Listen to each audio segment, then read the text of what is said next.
Welcome back. Today I'm going to be cooking for my family of 4, and I want to invite you into my home and also chat about future plans, more children, a few controversial issues, doing hard things, and all of those things. So join me in another video where we cook and chat.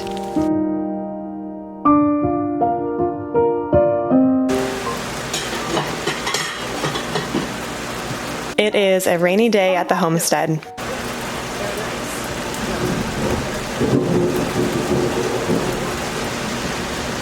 With thunder and lightning in the background, my daughter and I started on an apple pie. We just picked up a couple dozen apples from our local farmers, turned it into an einkorn sourdough pie, and enjoyed that. No, we're not gonna dump it. 2, 3. With a couple of sun breaks amidst a few days of rainstorms that we've had late summer here, I'm enjoying doing some house cleaning. I like to tidy up pretty regularly, but I have a hard time getting to the deeper cleaning and actually the surfaces, the tables, so that's what I'm working on today.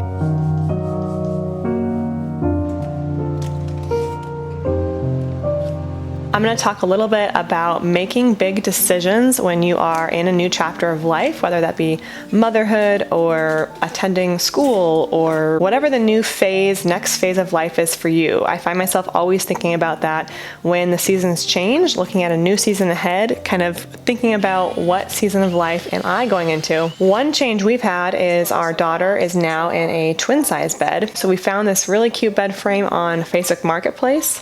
And my bed skirt that I had when I was a kid that my mom saved is the perfect fit, and I love the style. It's definitely vintage, truly vintage, and it's beautiful as well. My husband and I are unboxing a mattress for her. The avocado mattress has been a favorite in our household for a long time. My husband and I bought an organic mattress several years ago, and since then we have one for my daughter and our baby in his crib. They have a few lines of mattresses from luxury to eco, which is a little more affordable. We try to do everything organic in our house, but sometimes the cost of something organic is not worth saving the little bit of health benefit or whatever the benefit is going to be at the grocery store, for example. But when it comes to mattresses, that is something that you use for 20 years. And so when my husband and I were deciding on a good mattress, we decided that the investment in an organic one was going to be worth it, especially over time. We spent years trying to find a mattress that really worked for us. We had several that we really didn't like, and we settled on the avocado because we knew that ultimately buying an organic mattress was what we wanted to do. We have used the avocado organic mattress for about 3 years now, and we still love it just as much today as we did when we first bought it. Avocado makes organic mattresses that are sustainably sourced. They have luxury certified organic mattresses available in medium, plush, and ultra plush feels. They are handmade in Los Angeles with the best domestic and international materials. The hybrid mattresses feature 17 premium layers of organic and natural latex, wool, silk, hemp, and cotton, combined with up to 1,379 individually encased coils arranged in 7 ergonomic zones for support and motion isolation. You can choose from the avocado green mattress, which is what we have, or the luxury green mattress, or their new eco mattress, which is significantly lower in price. When the avocado mattress arrives, there's no unboxing, there's no degassing of the fumes that exist in the current mattresses because there are no chemicals, toxins, formaldehyde, anything like that that is used in the mattress that you have to worry about. This means you can rest assured knowing that there are no toxins coming into your body through your mattress, and when you spend a third of your life in bed, that's pretty significant. Not only are the mattresses completely clean and organic, but they are also super comfortable.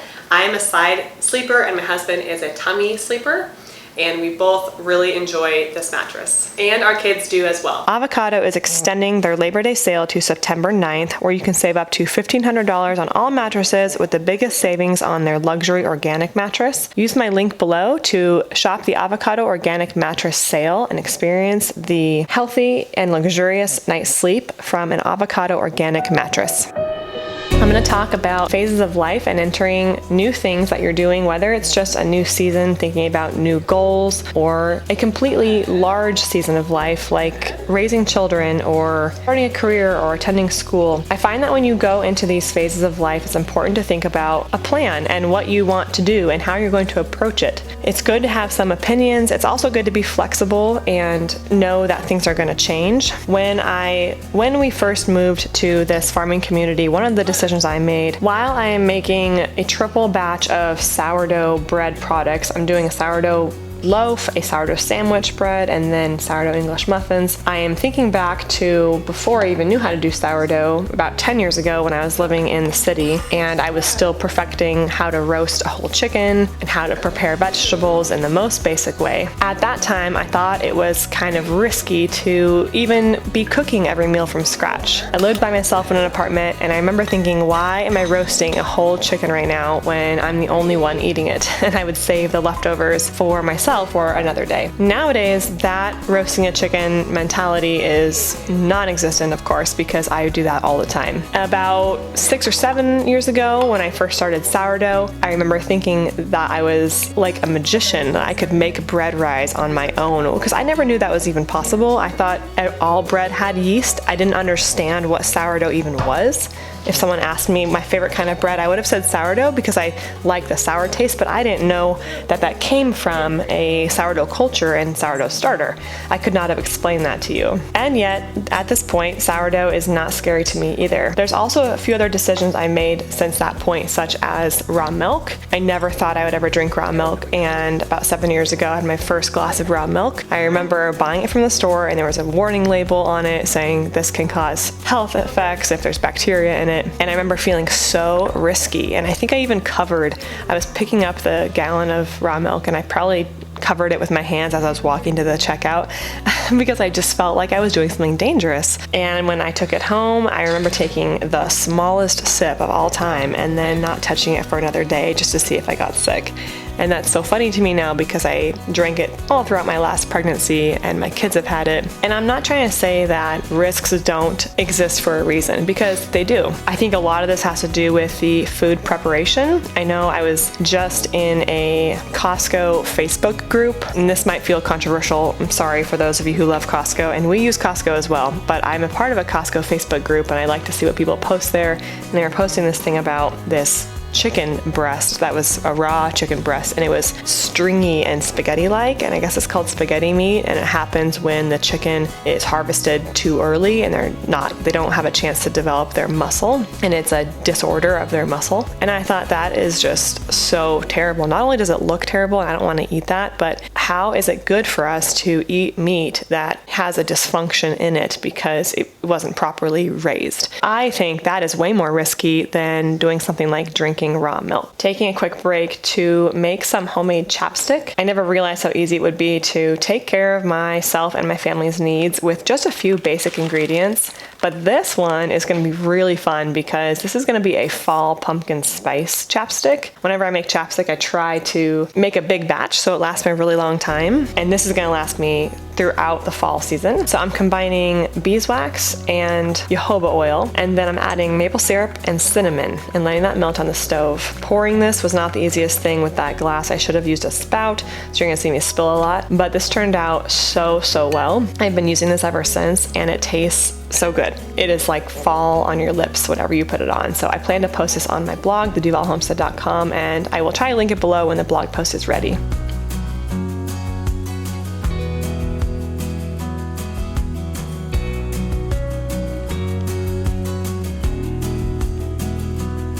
Okay, I have so many vegetables from the farmer's market that I don't use in my normal rotation of meals, and I know that they can be used, and I just need to figure out how, so that is what I'm gonna show you today.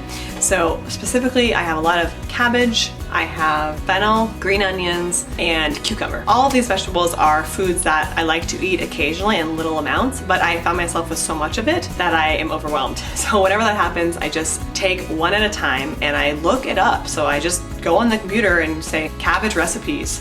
You know I can make sauerkraut, but I want to get more creative than that. So With my cabbage today, I'm gonna be making bacon wrapped cabbage because who doesn't like anything wrapped in bacon? So I found a recipe where you just cut the cabbage into chunks, wrap it up with bacon, and put it in the oven, and I think it's gonna be really great.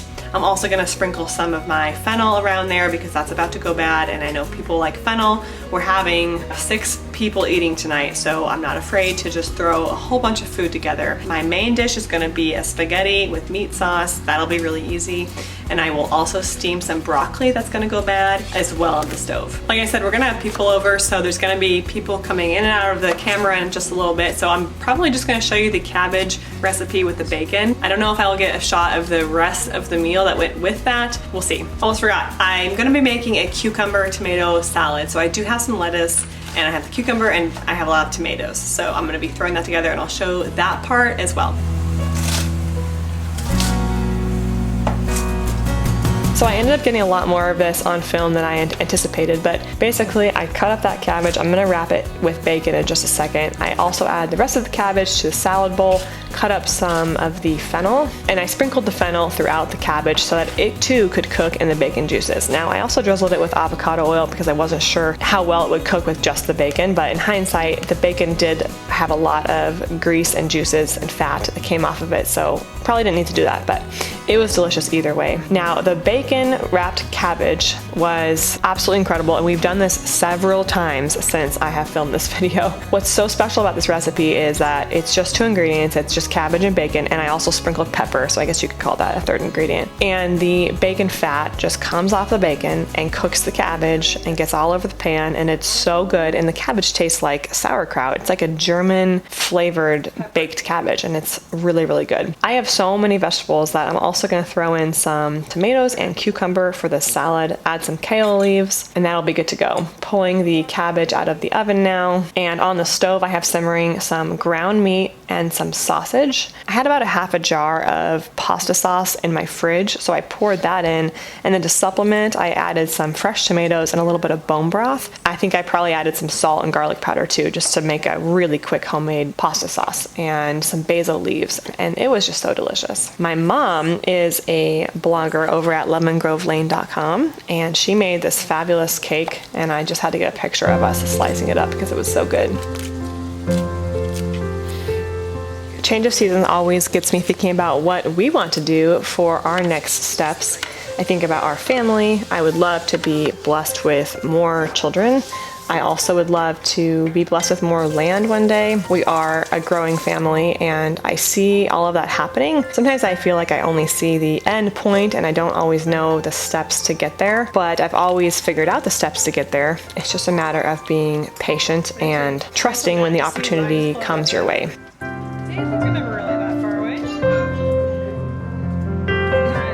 Sometimes in life you have to work with what is in front of you at the time. Just like if your garden is producing a lot of tomatoes, you have to pull them and figure out what to do with them. That's gonna happen to me in just a second in this video, as you'll see, and I'm gonna tell you what I'm gonna do with all of these veggies that I have. But this also happens, I feel like, in other parts of life. You have to make decisions. Should I live in this city or this city? Should we have more kids? Should we homeschool, go to public school? I think in general, when you are making choices about future plans, it's always best when you err on the side of what is going to bring you home more, what is going to bring your family closer together, what is going to make you healthier. And all of those things involve taking your life, your family, your health into your own hands.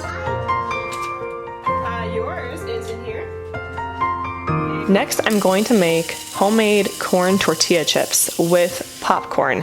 So you need cornmeal if you're going to make corn tortilla chips. In order to make cornmeal, you need to grind up popcorn, and I tried to do this in a food processor. It did not work.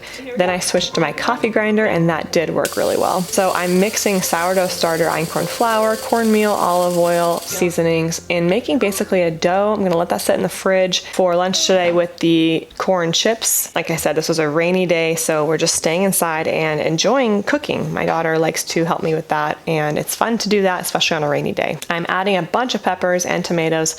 I'm gonna just dab them with olive oil, season them, and add them to the oven. I made a taco meat on the stove, and I'm serving this up kind of like a taco salad. So with the chips, the veggies, the meat, and cheese on top. We also added yogurt instead of sour cream, and it was a hit. Oh, the bed.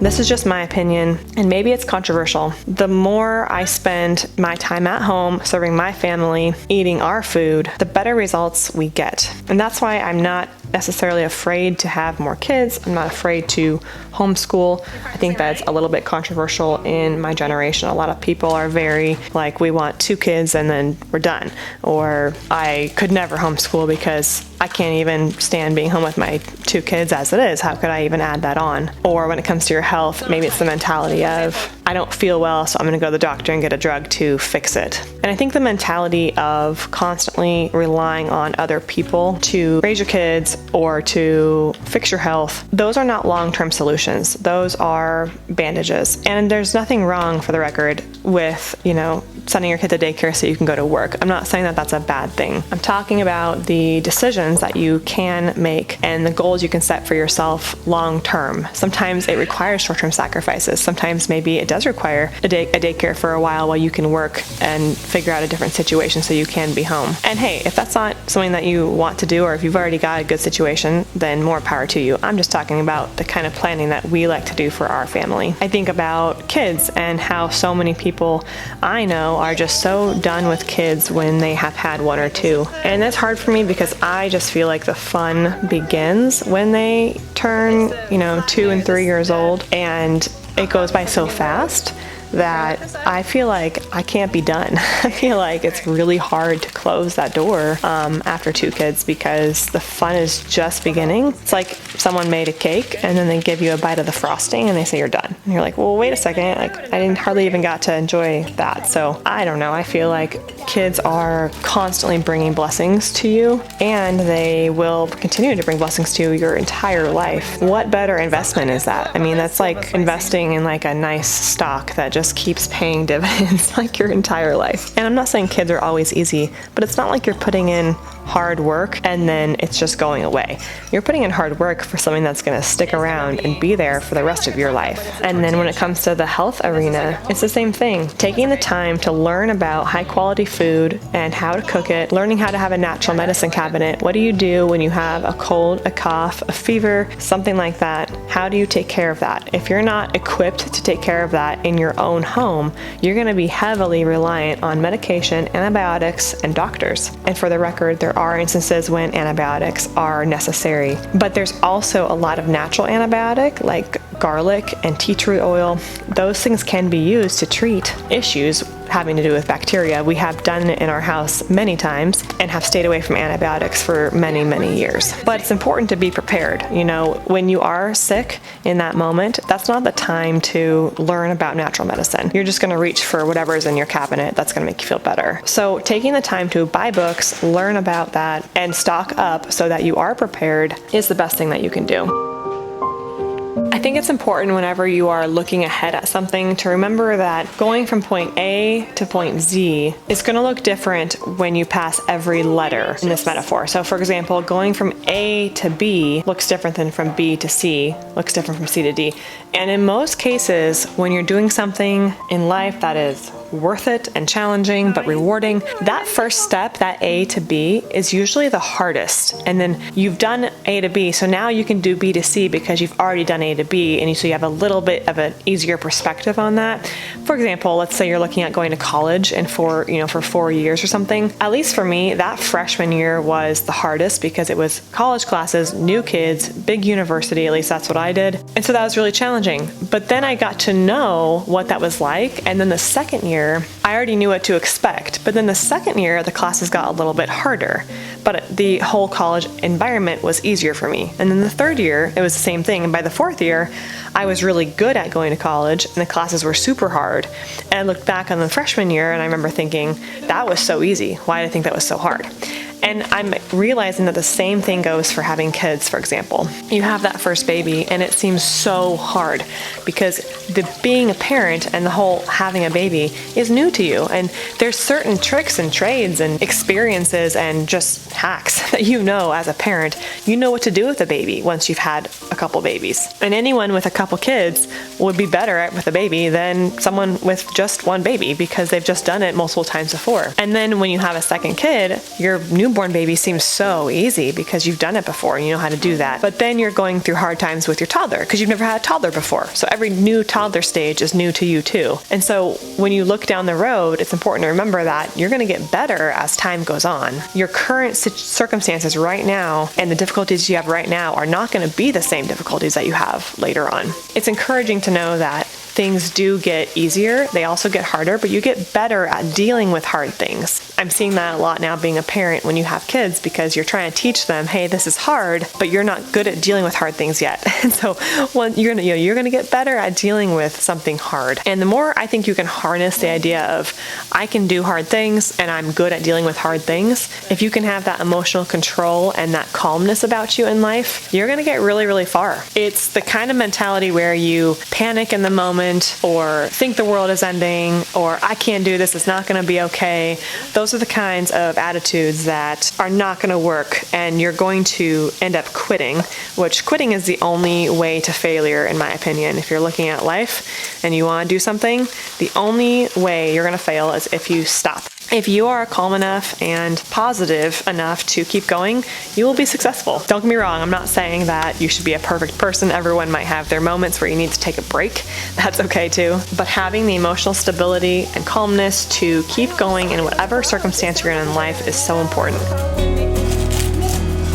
Now you see me dealing with the vegetable surplus that I have. So today we're going to deal with the beets, the tomatoes, and the cucumbers. For the beets, I'm going to roast them at 400 degrees for about an hour. First, I'm going to wrap each beet in tin foil and then let them roast. While that's happening, I'm going to take the core out and the stems off of the tomatoes that I have that are ripe, put them in the freezer. We have a big tomato plant outside, actually 2 of them, that are yielding just these beautiful tomatoes, but they're not ripening at the same time. So we keep getting a couple ripe, here, a couple there. So we're gonna have a whole bunch. So I'm gonna be storing them in the freezer until we're ready to make a bunch of pasta sauce. For the cucumbers, I'm gonna try pickling these. I have not been successful with making pickles. I've done it many times and they're okay, but we don't love them. I can't get them crunchy. I don't know what the trick is. So I'm gonna be pickling them, which is a different process. It's not as healthy as fermenting. When you have a vegetable, you can freeze dry it, you can ferment it, you can pickle it, all these options. I'm gonna go with pickling for both the beets and the cucumbers this year. For the pickled cucumbers, I did white vinegar, water, salt, pepper, mustard powder, fennel seed, dill, and jalapeno pepper. For the pickled beets, I did apple cider vinegar, water, salt, sugar, mustard powder, and pepper. Since it's the next day now, I'm making all of those breads you saw me preparing yesterday, while also working on these vegetables. In the kitchen, when I have a couple hours during quiet time, I like to just knock out as much as I can and get it all either baked or in the fridge so I can clear my countertop off and prepare for the next meal.